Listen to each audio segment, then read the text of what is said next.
يلا هنعمل مع بعض النهاردة اسهل طريقة للكنافة زي بتاعت بره وهتديك نتيجة حلوة. هنا معانا كوبايتين دقيق، وهنا معانا الدقيق قد المية، يعني معانا كوبايتين دقيق كوبايتين مية، يعني مقاديرها سهلة جدا. هحط هنا الدقيق الاول، هات الدقيق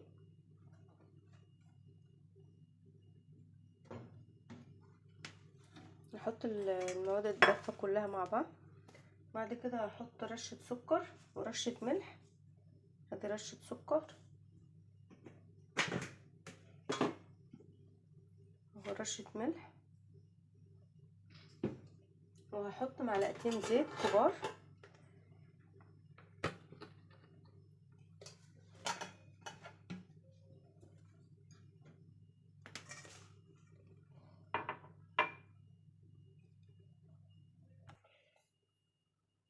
قلنا الاول نزلنا بكوبايتين دقيق ورشة ملح ورشة سكر، ومعانا هنا نص كوباية نشا، ده نص كوباية نشا. هقلبهم كده مع بعض.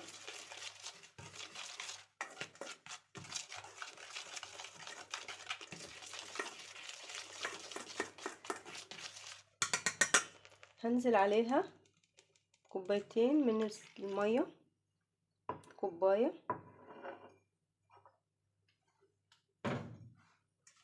اهي،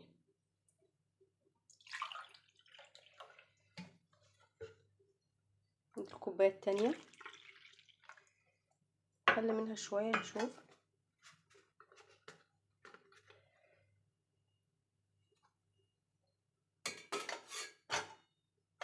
وهنزل بمعلقتين من الزيت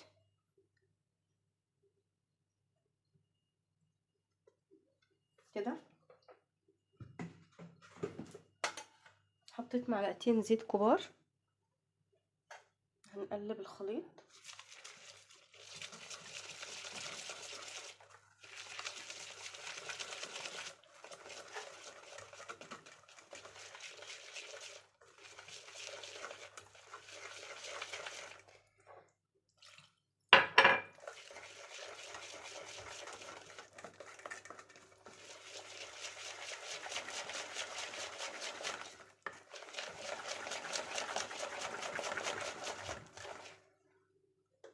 هنا الخليط لسه تقيل، فهنزل عليها بربع كوباية مية تاني كده،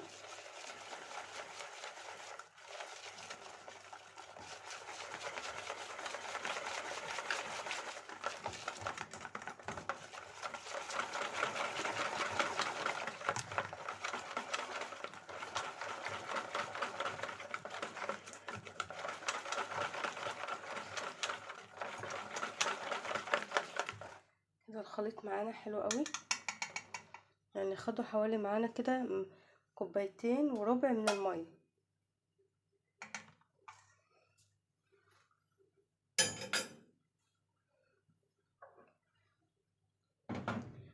بعد كده هريحها حوالي 10 دقايق كده. هي ما فيهاش خميره ولا بيكنج باودر ولا اي حاجه، بس اي عجينه لازم بترتاح بعد ما عدلناها كده.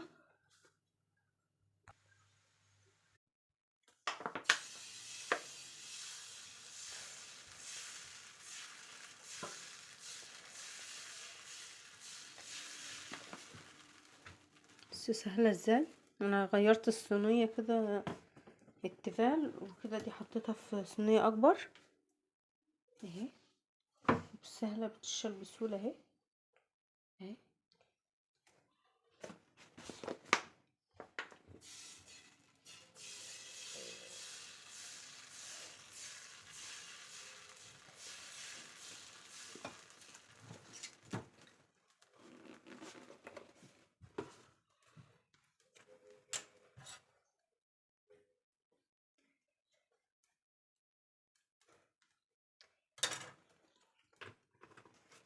مش بتاخد وقت، بس على ما بتحطيها على ما بتشيليها على طول اهي.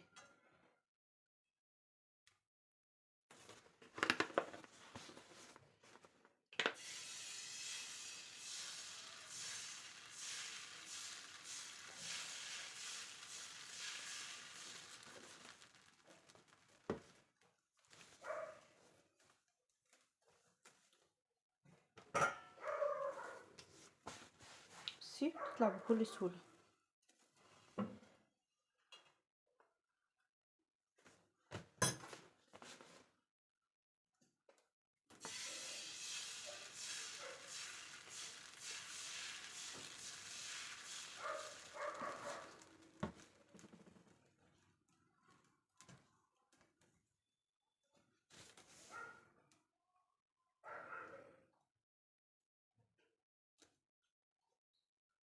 اهي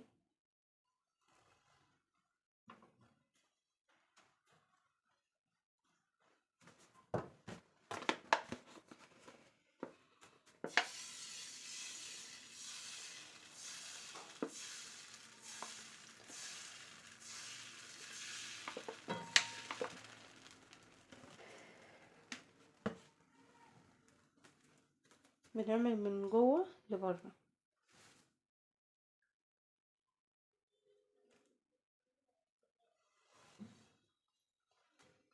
متاخدش معانا وقت، يعني على طول بتطلع معانا اهي.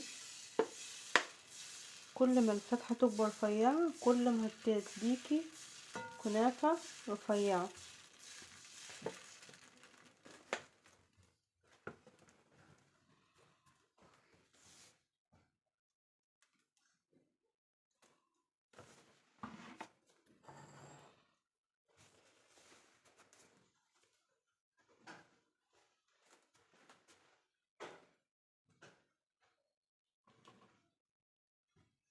اهي بصي بتطلع بكل سهولة معانا اهي.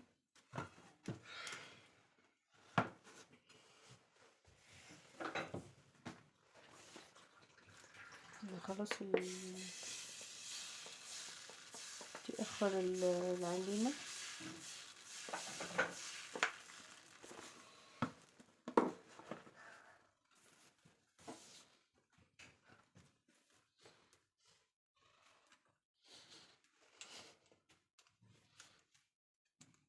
بس على طول بتلاقيها كده كشت اهي اهي، تتلم بسهولة.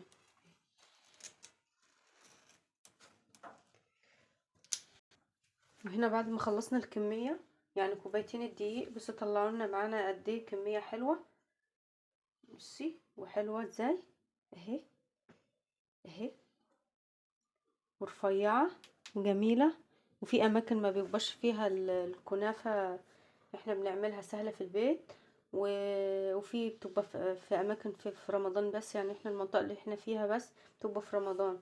لكن انت في اي وقت عايزاها حابة تعمليها سهلة وما بتكلفناش حاجة وسريعة وحل، يعني ما بتطولش معانا في والمقادير سهلة وكل مقاديرها سهلة وسريعة وما بتاخدش معانا وقت. بتمنى تكون عجبتكم. لو عجبتكم اشتركوا في القناة وفعلوا الجرس، متنسوش اللايكات والتعليقات الحلوة الجميلة بتاعتكم اللي بتسعدني. شكرا لكم.